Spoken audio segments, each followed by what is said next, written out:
வலைக்கும் வரஹ்மத்துல்லாஹி வரகாத்துஹு. இப்போ நம்ம எல்லாம் எதுக்கு வந்திருக்கோம், எங்கே வந்திருக்கோம் அப்படின்னு தெரியுதா? கபிர்ஸ்தான் வந்திருக்கோம். கபிர்ஸ்தானுக்கு வந்தால் என்ன மாதிரியான நினைவுகள் வரும்? உங்களுக்கு என்ன மாதிரி சிந்தனை வருது? நாமளும் ஒரு நாள் மவுத்தாக போகிறோம், அந்த சிந்தனை தான் வருது. Okay okay. அதுக்குள்ளே என்ன செய்யணும்? அந்த மவுத்தாக போகிறோம் நம்ம ஒரு நாளைக்கு. இவங்க ஏற்கனவே இங்கெல்லாம் மௌத்தாயிட்டு அடக்கம் பண்ணியிருக்காங்க. அந்த மறுமையுடைய கபருடைய வாழ்க்கையை வாழ்ந்துக்கிட்டு இருக்காங்க. ஆனால் அதுக்கு முன்னாடி நமக்கு இன்னும் நேரம் இருக்குது. அப்போ நம்ம அதுக்குள்ளே என்ன தயாரிப்பை செய்யணும்? தொழுகணும். ஒன்று சொல்லுங்கள்.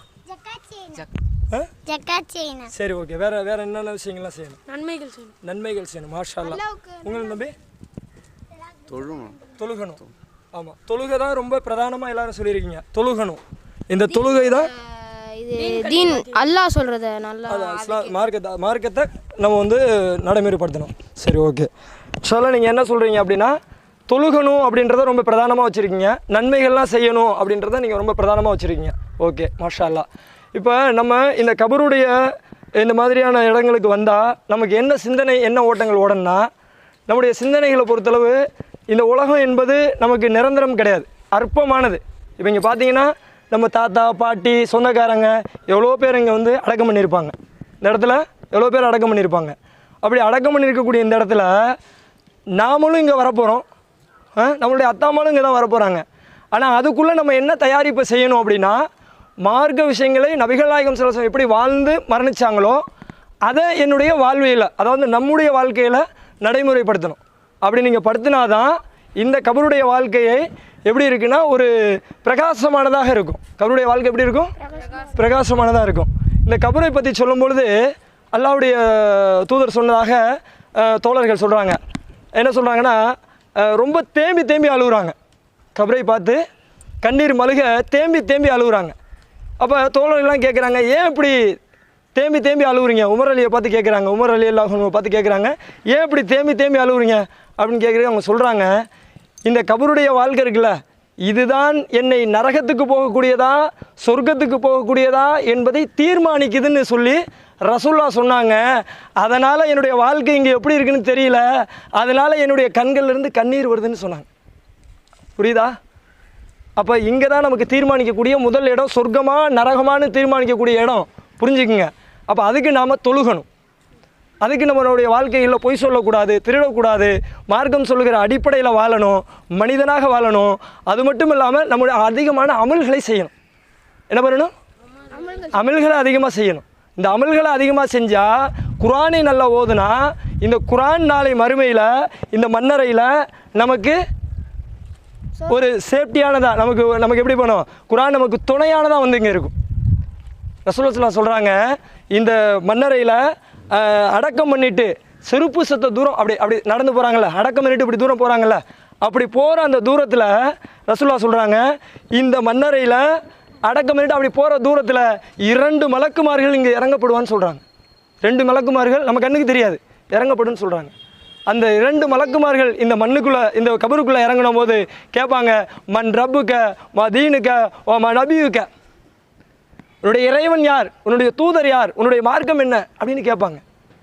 அதற்கு நீங்கள் பதில் சொல்லலைன்னு வச்சுங்களேன், இங்கே நம்ம சொல்லிடலாம் அல்லாஹ் தான் மார்க்கம் தான் அப்படி எல்லாமே சொல்லிவிடுவோம். ஆனால் அதுக்கு நம்ம இங்கே சொல்லிவிடுவோம். நம்ம முஸ்லீமாக வாழ்ந்து மரணிக்கிறேன்னா இங்கே சொல்ல முடியாது. இந்த கபூரில் சொல்ல முடியுமா? முடியாது. அப்போ முடியாதுன்ற ஒரு நிலை வரும்போது 2 மலக்குமார்கள் இங்கே இறங்குறாங்கல்ல, அவங்க இறங்கி அவங்க என்ன பண்ணுவாங்க, இவன் பொய் சொல்லுகிறான் என்று சொல்லி தன்னோட அந்த கையில் வச்சிருக்கக்கூடிய ஆயுதத்தை எடுத்து மண்டையில் ஓங்கி அடிப்பாங்களாம். மண்டை சுக்குநூறாக வெடிக்குமா.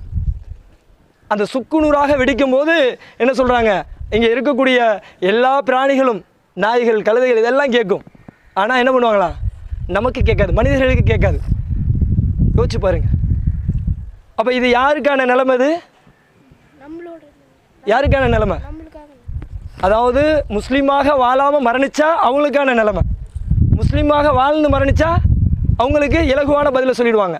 அப்போ இலகுவான பதிலை சொல்லிடுவாங்க அப்படின்னு சொன்னால் உண்மையிலே அந்த வாழ்க்கை எப்படி இருக்குன்னு சொன்னால் ரொம்ப பிரகாசமாக இருக்கும். எப்படி இருக்கும்? ஒரு புது மாப்பிள்ளை தூங்குவது போல் ரொம்ப பிரகாசமாக இருக்கும்.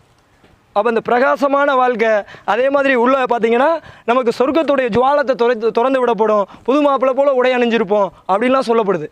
ஆனால் நம்ம இங்கே தீமை செஞ்சிட்டோம் அப்படின்னா, நம்ம இங்கே கெட்டது பண்ணிட்டோம் அப்படின்னா, இங்கே நம்ம முஸ்லீமாக வாழலை அப்படின்னா, இங்கே நரகத்துடைய ஜுவாலத்தை திறக்கப்படும், நரகத்துடைய அதாபை காமிக்கப்படும்.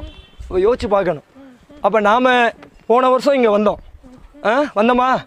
இந்த வருஷம் இங்கே வந்திருக்கோமா? போன வருஷமும் நம்ம இந்த செய்திகளை மரண சிந்தனையை காமிக்கிறதுக்காக தான் இந்த கபரை கூப்பிட்டு வந்து கபர் ஜியாரத்தை சொல்லணும், அது வந்து சொல்லியிருக்கிறோம். அப்போ இந்த கபருக்கு வரும்போது இவர்களுக்காக நம்ம துவா செய்யணும். இப்போ நம்ம சொந்த பந்தவங்கள்லாம் எவ்வளோ பேர் மரணிச்சிருப்பாங்க, கபருடைய வேதனையை அனுபவிச்சுக்கிட்டு இருப்பாங்க. கபூர் வேதனைங்கிறது ரொம்ப கடுமையானது, சும்மா சாதாரணமான விஷயம்லாம் இல்லை. கபருடைய வேதனை எப்படின்னா, நம்மளை வந்து இங்கே இருக்கிற மாதிரிலாம் இருக்க முடியாது. நம்ம முஸ்லீமாக வாழலை அப்படின்னு சொன்னால், இங்கே நரகத்துடைய ஜுவாலத்தை திறந்து விடப்படுன்னு சொன்னால் எப்படிப்பட்ட ஒரு நிலை இருக்க முடியுமா? அவ்வளோ கடுமையான முஸ்லீம்களாக வாழாத மக்கள் இங்கே அனுபவிச்சுக்கிட்டு இருக்காங்க. ஆனால் முஸ்லீம்களாக வாழ்ந்த மக்களாக அப்போ சிறப்புக்குரியவளாக அங்கே இருக்கிறாங்க. அப்போ நாம் இந்த வாழ்க்கை இன்னும் கொஞ்சம் காலம்தான், நாமளும் இளைஞனாகவும் நம்மளும் பெரியவளாக போகிறோம், நம்மளும் மரணிக்க போகிறோம், இங்கே வரப்போகிறோம். ஆனால் நம்ம என்ன பண்ணணும்? தொழுகையை நிலைநாட்டணும். அல்லாஹ்வுடைய தூதர் காட்டி தந்த நடைமுறையை நம்ம நிலைநாட்டணும். இதுதான் நம்முடைய வாழ்க்கையில் நம்ம மறுமையில் வெற்றி பெறக்கூடிய ஒரு செய்தியாக இருக்கும். இதுதான் அந்த மெசேஜ். அப்போ நம்ம இந்த கபரை பார்க்கும்போது நமக்கு மறுமையுடைய சிந்தனை வந்துக்கிட்டே இருக்கணும். அப்போ நம்ம தப்பு செய்ய மாட்டோம், தீமையான காரியத்துக்கு போக மாட்டோம், நல்ல காரியங்களை செய்வோம், நல்ல மனிதர்களாக வாழுவோம், இபாதத்துகளை அதிகமாக செய்வோம், வணக்க வழிபாடுகளை செய்வோம் அப்படின்ற சிந்தனை வரும். இன்ஷா அல்லாஹ் அதன்படி செயல்படலாமா? அடுத்த வருடம் வரும்போது உங்களுடைய உள்ளத்தில் இங்கே நம்ம வரப்போகிறோம், இந்த உலகம் நிரந்தரம் இல்லை அப்படின்றத சிந்தனையை நிலைநிறுத்திக்கிட்டு நம்ம என்ன பண்ணணும்? அடுத்த வருடம் இங்கே வரும்போது நம்ம நல்ல ஒரு மூமிங்களா 5 வேளை தொழுகணும். அதான் ரொம்ப முக்கியம். நம்ம இந்த 10 நாள் கோடைக்கால வகுப்பில் வந்து நடத்துகிறோம் அப்படின்னா வரலாறுகளை தெரிஞ்சுக்கிறோம், நல்ல விஷயங்களை தெரிஞ்சுக்கிறோம். ஆனால் இதில் நம்ம தொழுகை அழியாக இருக்கணும். தொழுகை ஒரு மனிதனிடத்தில் இல்லைன்னா என்ன? அது முஸ்லீமே இல்லைன்றாங்க. ஒரு காஃபிருக்கும் ஒரு முஸ்லீமுக்கும் இடைப்பட்டது என்ன சொன்ன? என்ன சொன்னேன்? தொழுகை. அப்போ அந்த தொழுகை இல்லைன்னா நம்ம என்ன? முஸ்லீமே இல்லை, கேட்டகரியிலே இல்லை. அப்போ இன்ஷா அல்லாஹ் தொழுகையை எப்படி தொழுகணுமோ, உணர்வு பூர்வமாக, உணர்ச்சி பூர்வமாக, செத்த மையத்து மாதிரி தொழுகக்கூடாது. மையத்தை அப்படி படுத்து கிடக்கும், அப்படி எந்திரிக்கும் போகும், அப்படி இருக்கக்கூடாது. அல்லாட்ட போய் நிற்கும் போது கண்களில் என் ரப்பிட்ட பேசுகிறேன், என் ரப்பிட்ட நான் முறையிடுகிறேன் அப்படின்னு உணர்வு பூர்வமாக இருக்கணும் தொழுகை. சும்மா கடமைக்கு அப்படி போயிட்டு நானும் தொழுகிறேன் அப்படி இருக்கக்கூடாது. என் ரப்பிட்ட நிற்கிறேன், என்னுடைய தேவையை கேட்க போகிறேன் அப்படின்னு உணர்வு பூர்வமான தொழுகை இருக்கணும். அப்படி இருந்தால் தான் நாம் தீமைகளில் தடுக்கிற கேடயமாக இந்த தொழுகை அமையும். இல்லைன்னா தப்பு செய்வோம், பொய் சொல்லுவோம், வழிகேடான அவசியத்தை செய்வோம். இன்ஷா அல்லாஹ் நம்ம அதன்படி செய்வோமா? சரி, இன்ஷா அல்லாஹ். அஸ்ஸலாமு அலைக்கும். சரி பாருங்க.